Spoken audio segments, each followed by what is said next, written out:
Hello दोस्तों, स्वागत है आप सभी का एक नए वीडियो में। आज की कहानी कई रहस्यों और आश्चर्य से भरी है। ऐसा कौन होगा जिसको प्लेन में बैठना पसंद नहीं होगा। ये एक ऐसे एरोप्लेन की कहानी है जो टेक ऑफ करने के बाद 35 साल तक हवा में रहा। आज हम इस वीडियो में बात कर रहे हैं ब्राज़ील के एक फ़्लाइट जिसका नंबर 513 है। 4 सितंबर 1954 को सैंटियागो फ़्लाइट 513 वेस्ट जर्मनी के एसन इंटरनेशनल एयरपोर्ट से उड़ान भरती है। यह फ़्लाइट ब्राज़ील के पोर्टो एलेग्रे इंटरनेशनल एयरपोर्ट पहुंचना था।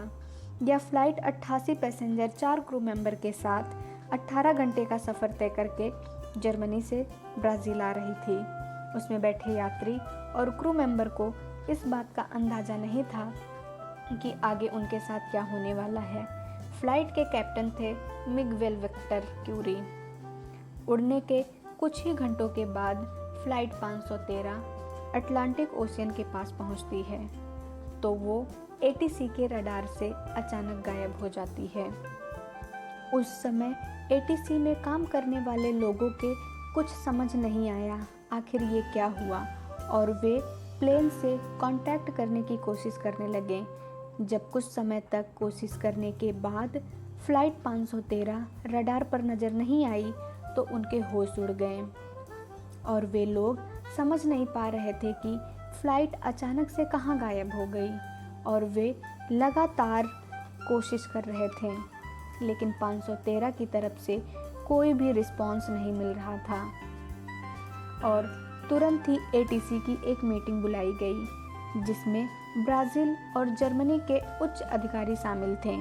मीटिंग में किसी को कुछ समझ नहीं आ रहा था कि आखिर 513 कहाँ गायब हो गई और एटीसी ने खोजकर्ताओं की एक टीम बनाई और वे ओशियन के पास उस जगह पर पहुँचे जहाँ प्लेन का कांटेक्ट टूटा था। जब इस तरह कनेक्शन टूटता था तो लोगों को लगता था कि कोई दुर्घटना हो गई होगी और 513 भी किसी दुर्घटना का शिकार हो गई होगी। लेकिन जब टीम वहां पहुंची तो वहां पर कोई भी मलबा नहीं मिला और ना किसी तरह की कोई भी चीज़ जिससे ये पता लगे कि यहाँ पर कोई दुर्घटना हुई है। एटीसी की तरफ से ये अनुमान लगाया गया कि हो सकता है 513 अटलांटिक ओशियन की गहराई में चला गया हो। उसके लिए भी एक टीम बनाई गई और खोजकर्ताओं ने पूरी तरह से चारों तरफ खोजबीन की, लेकिन उनको वहाँ भी कुछ नहीं मिला। 513 के इस तरह से गायब हो जाने पर पूरे देश और विदेश में एक चर्चा का विषय बन गया और यात्रियों के परिजन बहुत दुखी और परेशान थे। सब जानना चाह रहे थे कि आखिर ऐसा क्या हुआ जो प्लेन गायब हो गई। दिन बीतते गए और 513 का कोई भी पता नहीं लग पाया। लगभग 2 साल तक सर्च ऑपरेशन चला। आखिर में सर्च ऑपरेशन को हमेशा के लिए बंद कर दिया गया और एक बार फिर 12 अक्टूबर 1989 को एक अज्ञात प्लेन ब्राज़ील के पोर्टो एलेग्रे इंटरनेशनल एयरपोर्ट की ओर तेज गति से बढ़ता आ रहा था।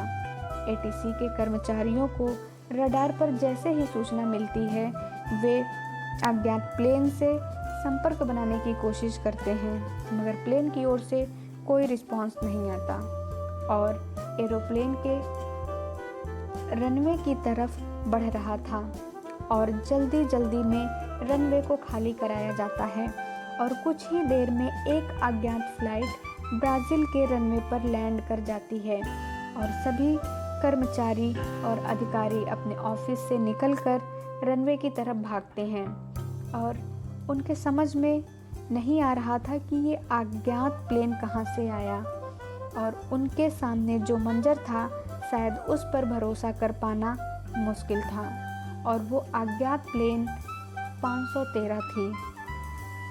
कुछ कर्मचारियों ने प्लेन के अंदर जाकर देखा और वो जो देखते हैं उनको भरोसा नहीं होता है। प्लेन के अंदर का मंजर और भी भयानक था। प्लेन के अंदर कंकाल भरा हुआ था। हर सीट पर कंकाल बैठे हुए थे और जब उन्होंने कॉकपिट का दरवाज़ा खोला तो प्लेन चला रहे कैप्टन मिगवेल वेक्टर क्यूरी के हाथों में प्लेन का कंट्रोल था। वे भी मर चुके थे। अब हैरानी की बात यह है कि इतने सालों तक प्लेन कहाँ था, और जब इस प्लेन में कोई इंसान जिंदा नहीं है तो प्लेन चल कैसे रही थी, और प्लेन सही जगह कैसे लैंड हुई, प्लेन का इंजन कैसे चालू हुआ, और फिर इसकी जांच शुरू हुई और अलग अलग तरह की थ्योरी निकल कर आई। और सबसे पहले ये थ्योरी आई कि प्लेन किसी टाइम ट्रेवल में फंस गया था। दूसरी थ्योरी में ये आई कि किसी एलियन का शिकार हो गया था ये प्लेन। तीसरी थ्योरी ये आई कि इंसानी साजिश और एक्सपेरिमेंट का नतीजा है। ये सब सिर्फ एक थ्योरी थी जिसका कोई भी सबूत नहीं है, और आज भी इस बात का पता नहीं चल पाया कि आखिर 513 के साथ क्या हुआ।